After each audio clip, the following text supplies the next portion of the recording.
E aí galera, tudo certo? Se a jornada de The Last of Us Part 2 também deu um nó na cabeça de vocês, se prepara, porque hoje a gente vai mergulhar fundo nessa história que é densa, é brutal e, vamos combinar, inesquecível. E, pra já começar botando o dedo na ferida, vem a pergunta que o jogo não deixa a gente esquecer. Nesse mundo acabado, onde tá todo mundo só tentando não morrer, existe mesmo um lado certo? Quem é o herói? Quem é o vilão? Olha, a resposta é muito mais complicada do que parece. Talvez a questão seja outra. O que acontece quando alguém tem certeza absoluta de que está fazendo justiça? Para a gente conseguir desvendar essa teia toda, nosso caminho vai ser o seguinte. Primeiro, a gente vai entender o acerto de contas que bota fogo no parquinho. Depois, a gente segue a caçada implacável da Ellie. E aí vem o pulo do gato. A gente vai ver tudo pelos olhos da Ellie. Só assim a gente vai sacar o ciclo de vingança e, no final, o preço absurdo que todo mundo pagou.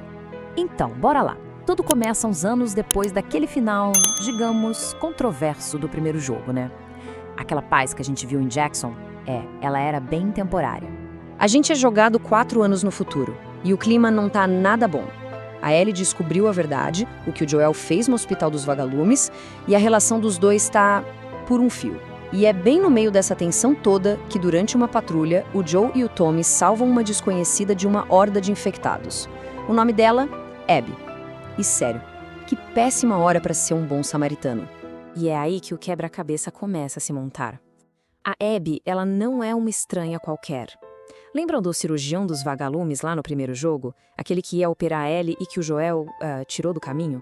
Pois é, a Abby é a filha dele. E ela passou os últimos 4 anos da vida dela com uma coisa na cabeça: vingança. E o pior de tudo é que ela consegue. O grupo da Abby, cheio de ex-vagalumes, cercam o Joel. A Ellie até chega mais tarde demais. E ela é obrigada a assistir, sem poder fazer nada, enquanto a Abby mata a sua figura paterna do jeito mais brutal que dá pra imaginar.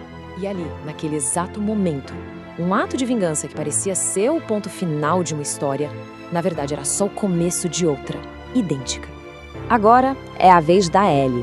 Completamente movida pelo ódio, pelo trauma, ela parte para Seattle, o território da WF, a milícia da Abby. E a missão dela é bem clara: caçar e matar, um por um, todos que estavam lá naquele dia. A jornada da Ellie em Seattle vira tipo uma lista de compras, só que uma lista bem sombria. Cada alvo, de Jordan até Owen e Mel, não são só nomes, são os amigos da Abby. Ela tá totalmente cega por essa caçada e não vai parar até riscar o último nome dessa lista. Custe o que custar. Só que no meio dessa violência toda, vem uma bomba. A Dina, sua parceira nessa jornada, revela que tá grávida. E aí, de repente, a coisa toda muda de figura. A missão não é mais só sobre vingar o passado. Agora tem um futuro em jogo. Um futuro que elas podem perder. O peso de tudo fica, muito maior. Mas o momento que realmente quebra a Ellie é quando ela confronta o Owen e a Mel. Numa briga feia, desesperada, ela mata os dois. E é só depois, no silêncio, que ela vê a verdade. A Mel, a mulher que ela acabou de matar, também estava grávida. É a primeira vez que o monstro que ela estava caçando ganhou um rosto humano.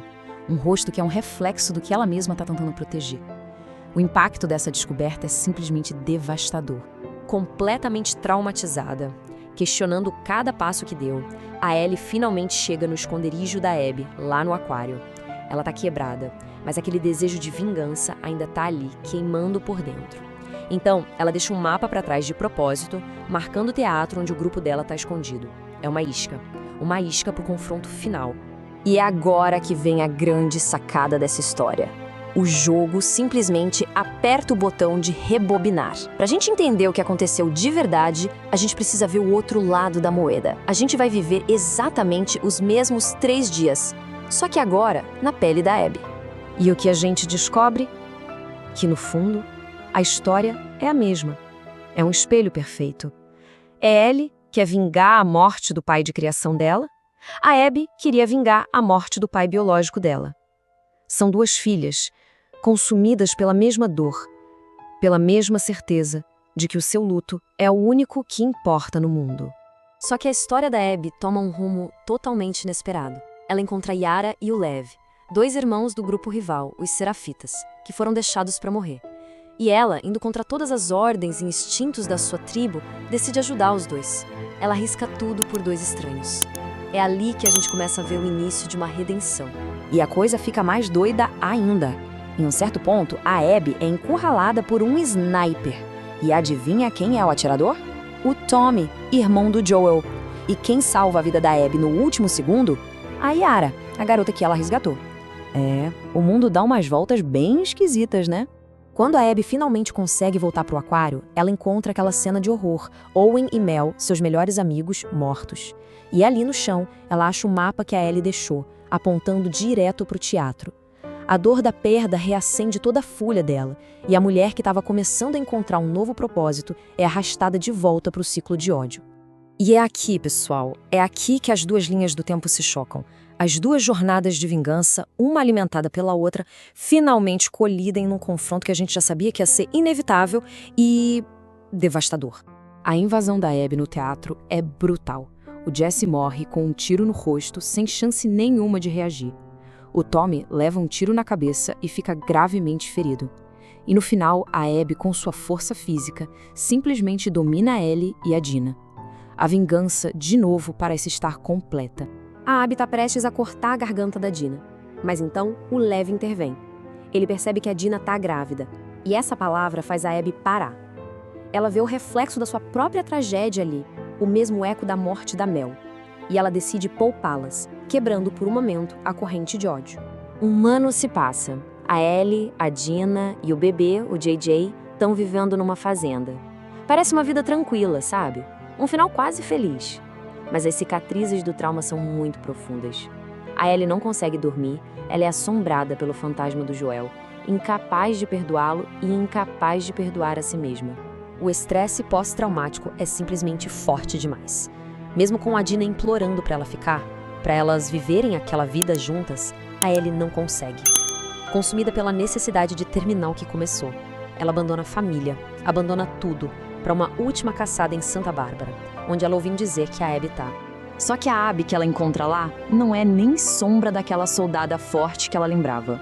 A Ellie encontra a Abby e o Lev capturados por um grupo de escravagistas. Eles estão fracos, torturados, amarrados nos pilares na praia, deixados ali para morrer.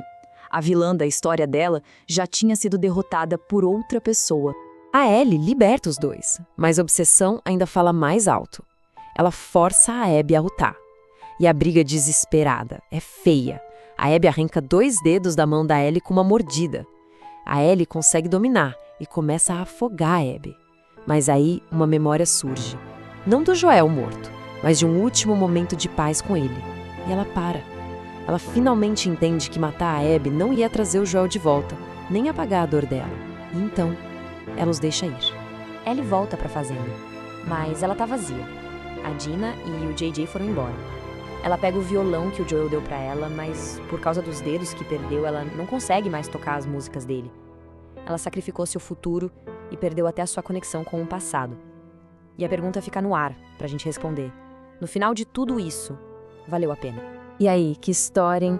Se você curtiu essa análise e quer ver mais mergulhos como este em outras grandes histórias, não esquece de seguir o nosso canal, o Mais Play. E já ativa o sininho para não perder os próximos conteúdos, beleza? Valeu!